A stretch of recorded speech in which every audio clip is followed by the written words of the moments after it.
اس programme کے اخراجات جو اسمر منسٹریز کے دوست اور پارٹنرز ادا کرتے ہیں۔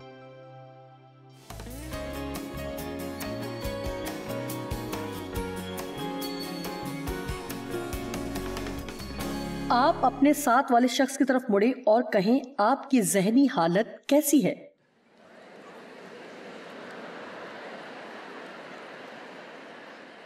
شاید وہ سوچ رہے ہیں مجھے یقین نہیں ہے لیکن غالباً میں جان لوں گی۔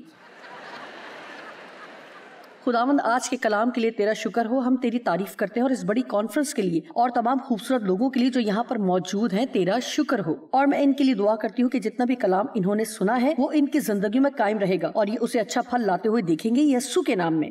میرے بہت سے بیانات میں سے سب سے پسندیدہ بیان یہ ہے، اور واقعی مجھے یہ بہت پسند ہے، کہ ہمیں کس طرح سے خدا کی طرح سے سوچنا سیکھنا، اور اگر آپ چاہتے ہیں کہ جو کچھ خدا چاہتا ہے ہمارے پاس ہو تو ہمیں خدا کی طرح بولنا سیکھنا ہے جیسے وہ بولتا ہے۔ ہمارے خیالات اور ہمارے الفاظ بہت ہی زیادہ اہم ہیں اور اس لیے میں اس کے بارے میں کافی سکھاتی ہوں۔ اب دیکھتے ہیں دوسرا کرنتھیوں 10 کی 4 سے 5 آیت میں بائبل کہتی ہے، اس لیے کہ ہماری لڑائی کے ہتھیار جسمانی نہیں یعنی خون اور گوشت سے تعلق نہیں رکھتے، تو پھر یہ ضرور ہی روحانی ہتھیار ہوں گے، بلکہ خدا کے نزدیک قلعوں کو ڈھا دینے کے قابل ہیں۔ چنانچہ ہم تصورات اور ہر ایک اونچی چیز کو یعنی بحث اور تکرار اور نظریات اور دلائل کو جو خدا کی پہچان کے خلاف سر اٹھائے ہوئے ہے ڈھا دیتے ہیں۔ میں اس لفظ دلائل پر تھوڑا رکوں گی کیونکہ میں نے اپنے دل میں اس کے متعلق سوچا ہے کہ آج لگ رہا ہے کہ دلائل پر تھوڑی دیر بات ہونی چاہیے۔ آپ میں سے کچھ تو بہت زیادہ وقت ایسی چیزیں معلوم کرنے میں لگاتے ہیں اور جن کا جواب صرف خدا ہی جانتا ہے، اور وہ آپ کو تمام جواب نہیں دے گا کیونکہ وہ چاہتا ہے کہ آپ اس پر بھروسہ کریں، نہ کہ ہر چیز کو جانیں۔ کیوں خدایا کیوں؟ کب خدا کب؟ ہم واقعی اس سوچ میں اپنے آپ کو پھنسا دیتے ہیں کہ ہمیں ہر ایک چیز کو جاننے کی ضرورت ہے۔ چنانچہ ہم تصورات اور ہر ایک اونچی چیز کو جو خدا کی پہچان کے برخلاف سر اٹھائے ہوئے ہے ڈھا دیتے ہیں۔ اس لیے ہر ایک خیال یا تصور جو اس کے ساتھ مطابقت نہیں رکھتا وہ ایسا تصور نہیں جو خدا کی طرف سے ہے۔ مجھے یاد ہے کہ یہ کون سی سوچ تھی کیونکہ میں نے جلد ہی اسے ختم کیا، اور پھر آج صبح یہ خیال کسی شخص یا چیز کے متعلق میرے ذہن میں آئی، اور جانتے کہ میں نے اونچی آواز میں کہا یہ کیا بے وقوفی ہے، اور جیسے ہی میں نے یہ کہا یہ سوچ ختم ہو گئی۔ ایک بات جس پر میں آج آپ کی توجہ کرانا چاہتی ہوں وہ یہ ہے کہ کسی بھی ایسی سوچ یا سوچوں کے تسلسل کو اپنے ذہن سے بھگانے کا تیز ترین طریقہ یہ ہے کہ بلند آواز سے اس سے بات کریں۔ آپ کو یہ سیکھنا ہے کہ ابلیس کے جواب میں کیسے بولا جائے۔ آپ اسے الفاظ کے ذریعے نہیں سن سکتے، وہ آپ کی سوچ، آپ کے جذبات یا احساسات یا کسی اور طرح سے آپ پر اثر انداز ہوتا ہے، لیکن رد عمل میں ابلیس سے بول سکتے ہیں۔ یسوع نے بھی یہ کیا، اور اگر وہ کر سکتا ہے تو ہم بھی کر سکتے ہیں۔ پہلے پطرس میں لکھا ہے کہ ابلیس کا مقابلہ کرو، یعنی اسی گھڑی جب وہ آپ پر حملہ کرنا شروع کرتا ہے۔ اس لیے جب مجھے معلوم ہوا کہ یہ سوچ میرے اپنے ذہن میں تھی اور اس میں روح القدس ہماری مدد کرے گا۔ آپ یہ دعا کر سکتے ہیں کہ جب بھی آپ کے ذہن میں کچھ ناراستی آئے تو روح القدس آپ کو اسی وقت آگاہی دے۔ ہو سکتا ہے کہ شاید آپ بہت سالوں تک اس سے ناواقف رہے ہوں اور اس کی مشق کرنے میں تھوڑا سا ہی وقت لگے گا، لیکن آپ جانتے ہیں کہ ہم اس نقطے پر پہنچ جائیں گے جب ہم کسی برے خیال کو زیادہ دیر تک نہیں سوچیں گے، کیونکہ جب ہم ایسے کریں گے تو ہم اپنی روح میں بے چینی محسوس کریں گے۔ اس لیے اسی لمحے اس خیال کو رد کریں۔ اور میں خوش ہوں، اب مجھے ٹھیک سے یاد بھی نہیں کہ کیا بات تھی، لیکن میں نے اتنی جلدی سے معلوم کر لیا اور اسے پیچھا چھوڑا لیا، اس لیے کہ میں نے کہا تھا کہ یہ کیا بے وقوفی ہے۔ کیونکہ جب بھی ابلیس نے یسوع سے کچھ کہا تو یسوع نے اسے جواب میں یہی کہا کہ لکھا ہے، پھر وہ کسی نہ کسی آیت کا حوالہ دیتا ہے۔ اس لیے ہمارے لیے خدا کے کلام کو جاننا ضروری ہے۔ آپ کی روح یا جان خدا کے کلام کے انسائکلوپیڈیا کی طرح ہونی چاہیے۔ میرا مطلب ہے ہمیں اس نقطے تک پہنچنے کی ضرورت ہے، اس نقطے تک پہنچنا ہے کہ جیسے ہی ہم کوئی جھوٹ سنیں یا کوئی ایسی سوچ ہمارے ذہن میں آئے جو خدا سے مطابقت نہیں رکھتی، چاہے یہ کسی شخص کے ذریعے آپ تک آئی ہو یا دشمن آپ کے ذہن میں ڈال رہا ہے، تو جس لمحے آپ کو یہ معلوم ہو تو اسی وقت ہم ابلیس کا مقابلہ کر سکتے ہیں. ایک ہی راستہ ہے جس سے ابلیسی سوچیں آپ میں سکونت کر سکتی ہیں کہ اگر ہم انہیں لیتے ہوئے بار بار اس وقت تک ان پر غور و خوض کرتے رہیں جب تک کہ وہ آپ کا حصہ نہ بن جائیں. اسی طرح سے خدا کا کلام ہی وہ واحد راستہ ہے جو آپ کا ہو سکتا ہے کہ اگر آپ بار بار اسے لیتے ہوئے اس پر غور و خوض کریں جب تک کہ وہ آپ کی شخصیت کا حصہ نہ بن جائیں.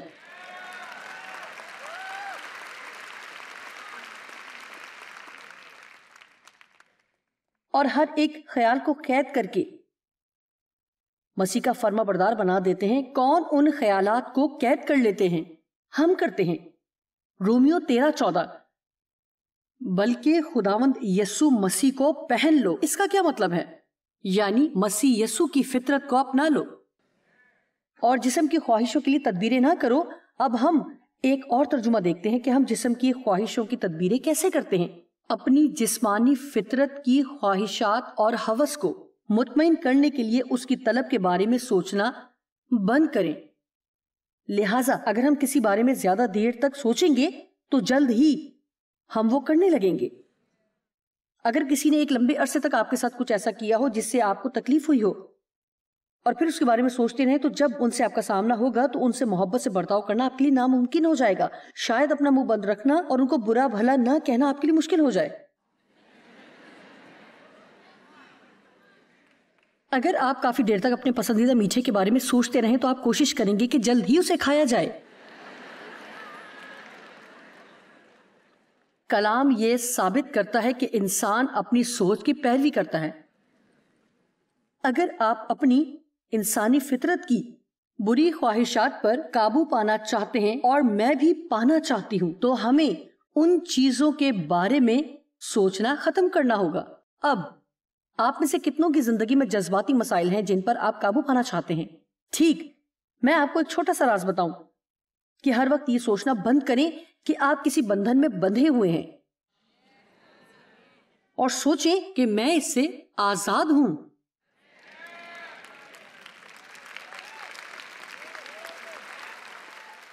بیٹھے بیٹھے یہ نہ سوچتے رہے کہ میرے ساتھ یہ مسئلہ ہے، مجھے اس چیز سے یہ خوف ہے. جب اپنے دوستوں کے ساتھ بیٹھے تو یہ نہ کہتے رہے کہ مجھے اس سے یہ مسئلہ ہے، میری زندگی میں یہ بندھن ہے، معلوم نہیں میں اس سے آزاد ہوں گی یا نہیں ہوں گی. میں کسی بھی چیز کی عادی نہیں ہوں، عادی نہیں ہوں، عادی نہیں ہوں، بلکہ ہمیں کہنا ہے کہ میں آزاد ہوں، میں آزاد ہوں، میں آزاد ہوں، میں اس سے بالکل آزاد ہوں.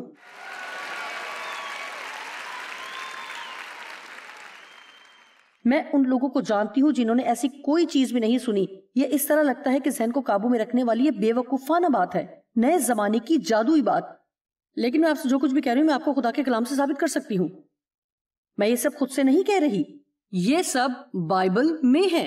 رومیو 6 جب آپ مسیح کے ساتھ مرتے ہیں تو گناہ میں کیسے رہ سکتے ہیں؟ کیونکہ جب وہ موا آپ بھی مرتے ہیں اور اس کے ساتھ زندہ ہوئے تو آپ بھی اس کے ساتھ زندہ ہوئے. اور پھر یہ اور بہت سی چیزوں کی طرف اشارہ کرتی ہے، کہتی ہے کہ آپ خود کو گناہ کے اعتبار سے مردہ جانیں. اس لیے میں ایک سوال کروں گی، آپ اپنے بارے میں کیا سوچتے ہیں؟ کیا آپ سمجھتے ہیں کہ آپ ابھی تک غلامی میں ہیں؟ جی، میرا مطلب ہے کہ یقیناً آپ میں سے کچھ لوگ سمجھتے ہیں.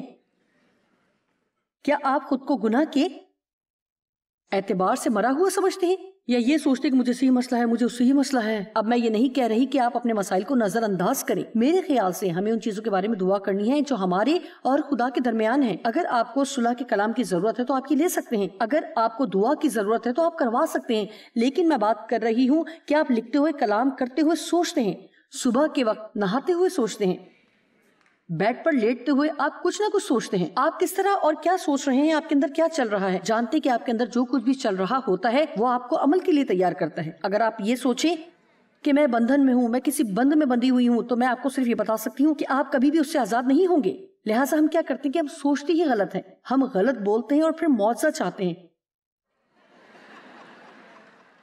ہم آزاد ہونا چاہتے ہیں. ہم انتظار کرتے ہیں کہ کوئی اور دوسرا خادم آئے جو ہماری شفا کے لیے دعا کرے اور ہمیں اس جوئے سے آزاد کرے. میں اس بندھن میں ہوں، میں اس مشکل میں ہوں.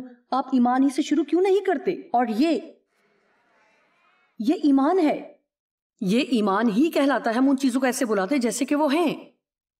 ایمان اقرار کے ذریعے خدا کے ساتھ متفق ہونا ہے. شاید حقیقت میں وہ چیز آپ کے پاس نہ ہو، لیکن بائبل کہتی ہے کہ وہ تمہارے لیے ہو جائے گا. لہٰذا یہ کہنا شروع کریں کہ میں آزاد ہوں، اس سے آزاد ہوں، میں روحانی طور پر آزاد ہوں۔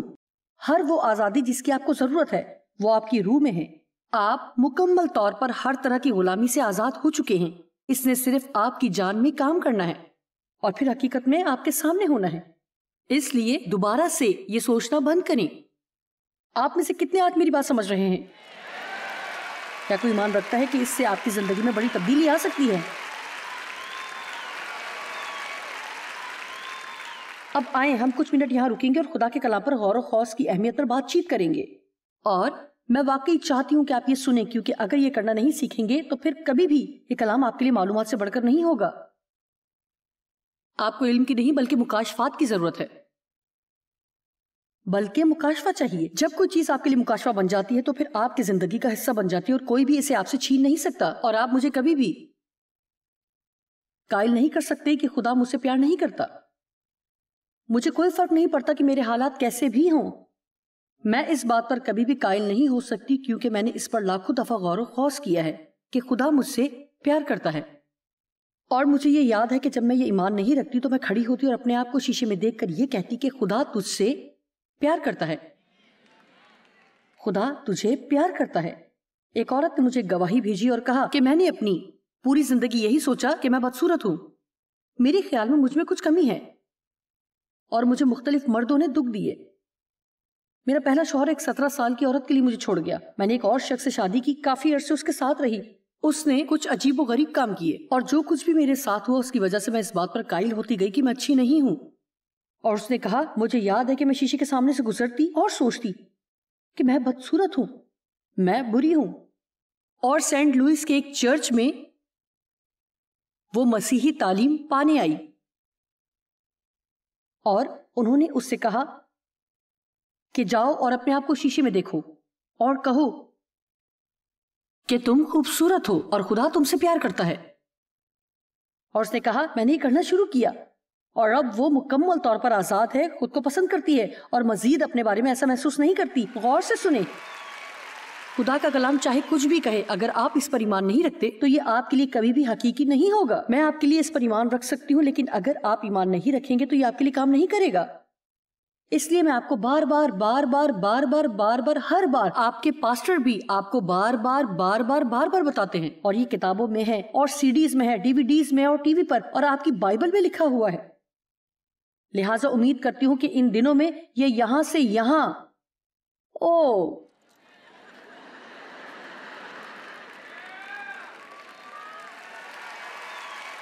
آمین۔ جانتے کہ بعض دفعہ ہم اپنے آپ پر فخر کرتے ہوئے ہم سوچتے ہیں، میں یہ جانتی ہوں میں نے اسے خط کشیدہ کیا ہوا ہے۔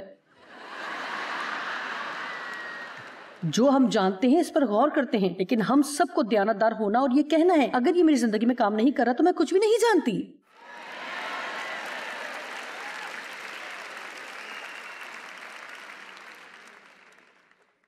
مرکز 4:24۔ پھر اس نے ان سے کہا، خبردار رہو کہ کیا سنتے ہو۔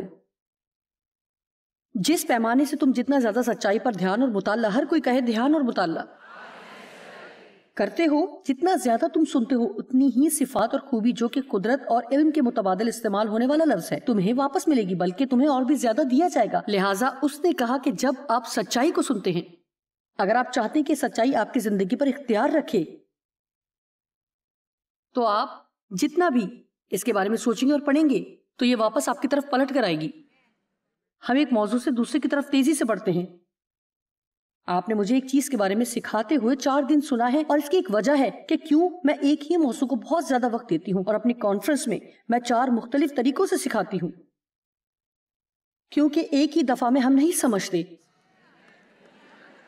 لیکن ایسا بھی ہوتا ہے کہ اگلی دفعہ اگلے ہفتے شاید آپ 10 مختلف موضوعات پر تعلیمات سنیں۔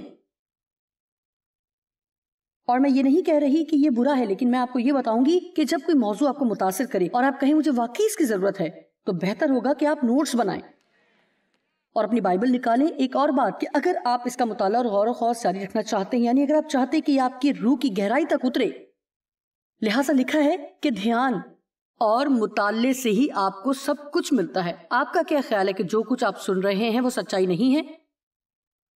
اگر ہم جھوٹ اور دھوکے بازی پر دھیان لگائیں گے جو ہمارے ذہن میں ہے تو کیا ہوگا؟ آپ کا کیا خیال ہے کہ اگر ہمارے ذہن میں گڑھ بنے ہوئے ہیں یہاں تک کہ ہم اپنی سوچ اور خیالات کی اہمیت کو نہیں جانتے؟ میں نے بہت سے سال جھوٹ بھرے ذہن میں گزارے اور میں اتنا بھی نہیں جانتی تھی کہ وہ میرے اندر تھے، اور میں خدا سے پیار کرنے والی مسیحی تھی، میں نجات یافتہ تھی، میرا ایمان تھا کہ اگر میں مر گئی تو میں آسمان پر جاؤں گی، لیکن میں آپ کو بتاتی ہوں کہ میری زندگی قابل رحم تھی اور میرے خیال سے خدا کو جلال نہیں ملتا، اس سے بھی خدا کو جلال نہیں ملتا کہ ہم ہر ہفتے خدا کے پاس جائیں اور ہماری زندگی قابل رحم ہو۔ میں یہ نہیں کہہ رہی کہ ہمیں چرچ نہیں جانا چاہیے، اگر ہماری زندگی ایسی ہے تو ہمیں چرچ جانا چاہیے کیونکہ یہی ایک جگہ ہے جہاں سے ہم مدد حاصل کر سکتے ہیں، لیکن ہم ایسے ہی نہیں رہنا چاہتے، اور یہ اس وجہ سے تھا کیونکہ میں ہر غلط بات پر غور و فکر کر رہی تھی اور بہت سی ایسی سوچیں تھی جن پر میں بچپن سے ہار رہی تھی۔ میرے والد ہمیشہ یہی کہتے تھے کہ تم کبھی بھی کامیاب نہیں ہو سکتی، تم کبھی کامیاب نہیں ہوگی، اور کیونکہ وہ مجھے گالی گلوچ اور برا بھلا کہتے تھے تو میری زندگی میں ایک موڑ آیا کہ میں نے یہ سوچنا شروع کر دیا کہ میرے ساتھ کیا مسئلہ ہے کہ وہ میرے ساتھ ایسا کرنا چاہتے ہیں، کیونکہ مجھے یقین تھا کہ میں جتنے لوگوں کو جانتی تھی ان سب کے ساتھ ایسا نہیں ہو رہا تھا، اور یہاں تک کہ میں آپ کو بتا بھی نہیں سکتی کہ کتنے سال تک یہ جھوٹ میرے ذہن میں چلتا رہا کہ میرے ساتھ کیا مسئلہ ہے، میرے ساتھ کیا مسئلہ ہے، میرے ساتھ کیا مسئلہ ہے، اور اس وقت کیونکہ میری زندگی تھوڑی عجیب سی تھی اور میں تھوڑی بے وقوف تھی، یہاں تک کہ بعض دفعہ لوگ مجھ سے کہتے تھے تمہارے ساتھ مسئلہ کیا ہے۔ مجھے یاد ہے کہ میری اور ڈیو کی شادی کے کچھ ہفتوں بعد انہوں نے میری طرف دیکھا اور کہا تمہارے ساتھ مسئلہ کیا ہے، اور میں سوچتی تھی اوہ،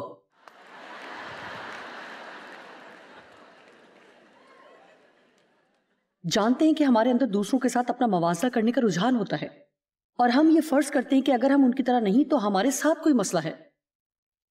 جی ہاں، یہ جھوٹ ہے، لیکن اگر آپ اس پر سوچ بچار کرتے رہیں گے تو یہ آپ کے لیے ہو جائے گا، آپ کے لیے حقیقت بن جائے گا اور آپ اسے اپنے اندر لے لیں گے۔ لہٰذا جس کسی چیز پر بھی آپ غور و خوض کریں، چاہے وہ خدا کا کلام ہو یا ابلیس کے جھوٹ یا کوئی غلط باتیں جو لوگوں نے آپ سے کہی ہوں یا آپ کے والدین یا لوگوں نے آپ سے کچھ ایسا کہا جن سے آپ محبت کی توقع رکھتے تھے، چاہے وہ 20 سال پہلے ہوا ہو، لیکن آپ کے اندر ابھی تک وہ توڑنے والی باتیں چل رہی ہیں، آپ خدا کے کلام پر سوچنے اور جو خدا آپ کے بارے میں کہتا ہے وہ بولنے کے ذریعے ان سے چھٹکارا حاصل کر سکتے ہیں۔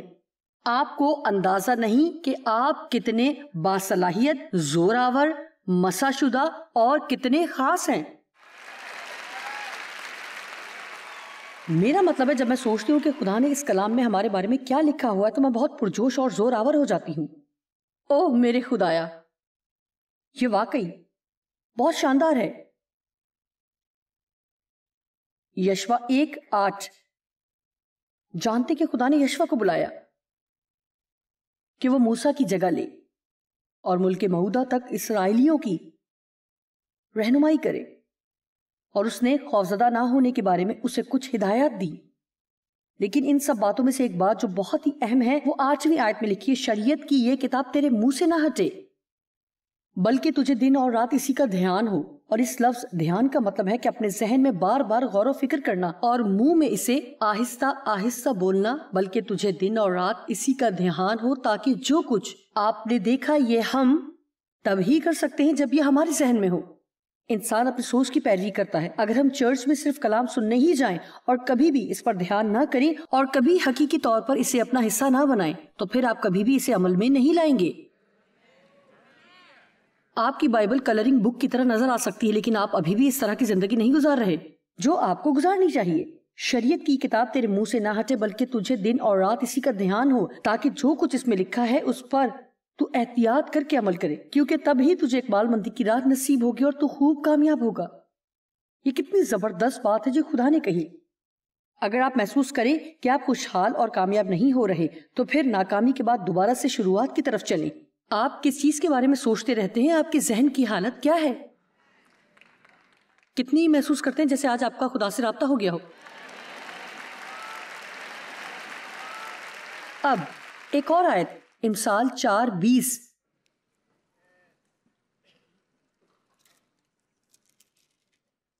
اے میرے بیٹے میری باتوں پر توجہ کر، میرے کلام پر کان لگا، اس کو اپنی آنکھ سے اوجھل نہ ہونے دے، اس کو اپنے دل میں رکھ، کیونکہ جو اس کو پا لیتے ہیں یہ ان کی حیات اور ان کے سارے جسم کی صحت ہے۔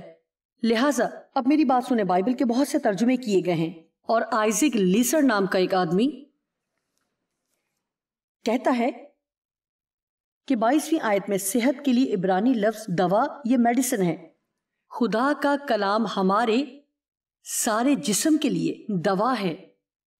مثال کے طور پر خروج 15:26 پڑھوں گی. میں خدا تیرا شافی ہوں، اور اگر اوپر سے دیکھیں تو لکھا ہے اس کے الفاظ ہمارے لیے دوا ہے. میں کچھ دوائیاں لائی ہوں جیسے کہ ایسپرین، پیناڈول وغیرہ وغیرہ. میں کسی شخص سے یہ کہہ سکتی ہوں کہ مجھے کچھ ایسا دے جس سے میرے سر کا درد ختم ہو جائے. اب ان دوائیوں میں ایسی خوبیاں ہیں اور ایک ایسی طاقت پوشیدہ ہے، سر کا درد اور کمر کا درد یا کچھ بھی جو ہوگا وہ ٹھیک ہو جائے گا. اگر آپ بلڈ پریشر کی دوائی لیں گے تو اس میں یہ پوشیدہ طاقت ہے کہ آپ کے بلڈ پریشر کو کم کر دے، اور اس طرح بہت کچھ. ہم بہت سی مختلف دوائیوں کے بارے میں جانتے ہیں. اچھا، اگر میرے سر میں درد ہو اور اسے صرف اس طرح سر پر رکھ لوں،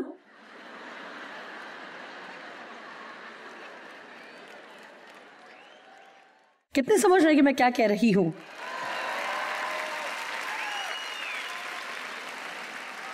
سنیے، میرے پاس اسپرین ہے لیکن میں نے اسے کھایا نہیں ہے، میں نے اسے اپنے اندر نہیں لیا، تو کیوں یہ میرے جسم میں شامل نہیں ہوتی؟ یہ اپنا کام نہیں کر سکتی. جی، خدا کا زندہ کلام آپ کی جان کے لیے دوا ہے. یہ آپ کے بدن کے لیے دوا ہے. یہ آپ کے ذہن کے لیے دوا ہے. سالوں سے میرے ایمان میں اضافہ ہوتا آیا ہے اور میں اس کے بارے میں روزانہ دعا کرتی ہوں، اور بہت سی چیزوں میں سے یہ ایک چیز ہے جسے میں نے کبھی بھی نہیں چھوڑا. زبور 107:20 میں لکھا ہے کہ وہ اپنے کلام کو نازل فرما کر شفا دیتا ہے اور ہمیں تباہی اور گڑھے سے نکالتا ہے. خیر، آپ کے خیال میں جب آپ اس کا کلام سنتے ہیں تو کیا ہوتا ہے؟ چاہے وہ مجھے یا کسی اور سے جسے آپ سمجھتے ہیں کہ واقعی آپ اس کلام سے بحال ہو سکتے ہیں اور آپ کی زندگی بدلتی ہے. وہ اپنا کلام نازل فرما رہا ہے اور اس کا کلام آپ کو شفا دے رہا ہے. جانتے ہیں کیوں؟ کیونکہ خدا کے کلام میں تخلیقی قدرت پائی جاتی ہے.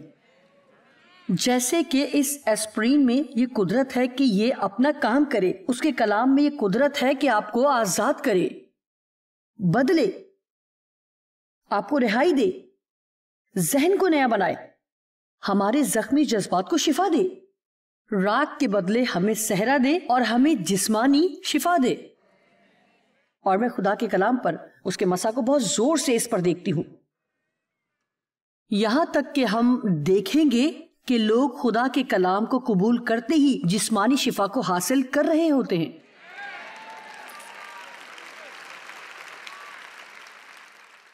اور میرے خیال سے اگر ہم اس طرح خدا کے کلام کی طرف آگے بڑھیں، میں آج اپنی دوا لینے جا رہی ہوں اور میں اپنی دوائی لیتی رہوں گی جب تک کہ بیماری کی ساری علامات ختم نہیں ہو جاتی.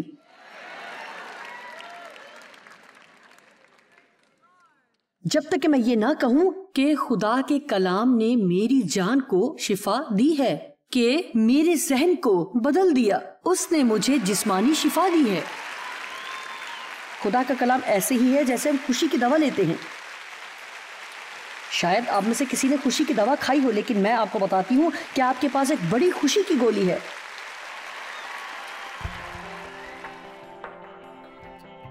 مجھے امید ہے کہ آج کی تعلیم سے آپ کو یہ سمجھنے میں مدد ملی ہوگی کہ کس طرح خدا کے کلام کے بارے میں غور و فکر کرنا اور سوچنا ہے. یہ اس کی کامل مرضی کو جاننے اور اچھی زندگی گزارنے کی چابی ہے، جو کہ وہ چاہتا ہے کہ ہم ایسی زندگی گزاریں. جی، خدا کے پاس آپ کے لیے ایک اچھی زندگی ہے. اگر ہم چاہتے ہیں کہ ہمارے پاس وہ ہو جو خدا چاہتا ہے کہ ہو، تو ہمیں خدا کی طرح سوچنا سیکھنا ہے. میں اسے دوبارہ کہوں گی، اگر ہم چاہتے ہیں کہ ہمارے پاس وہ جو خدا چاہتا ہے کہ ہو، تو ہمیں خدا کی طرح سوچنا سیکھنے کی ضرورت ہے.